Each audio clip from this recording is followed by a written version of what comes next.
এই কোরবানির আর মাত্র 2 দিন বাকি, বুলবুলিরে লয়ে যান মাত্র 2 কোটি টাকা।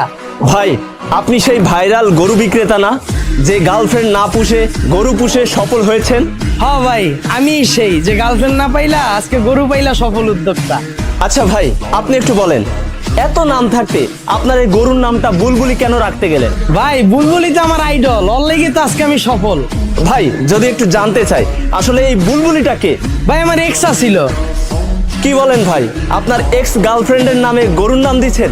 হ্যাঁ ভাই, আমার গার্লফ্রেন্ড আর এই গরুর মধ্যে তো কোনো পার্থক্য নাই, দুইজনই সেম সেম। এর লেগা এই গরুর নাম আমার গার্লফ্রেন্ডের নামে রাখছি। কি বলেন ভাই, আপনার এক্স কি গরু ছিল নাকি? না ভাই, ওই গরু হইব কে, হয়তো মানুষ আছিল কিন্তু গরুর মতো খালি চুষত। দেখবেন একটা গরুর সামনে আপনি যত খাবার দিবেন সব চুইসা লাইব। তো আমার গার্লফ্রেন্ডও একই সিস্টেম আছিল, আমার টাকা পয়সা যা ছিল সব চুইসা দিছিল। 2 দিন পর পর রেস্টুরেন্টে যাইতো আর আমার 10,000 টাকা করে খালি চুষতো। পরে চিন্তা করলাম গার্লফ্রেন্ডও চুষে গরুও চুষে, তাহলে দুইটাই যেহেতু সেম সেম, তাহলে গার্লফ্রেন্ড না পুষা আমি গরু পুষা শুরু করি।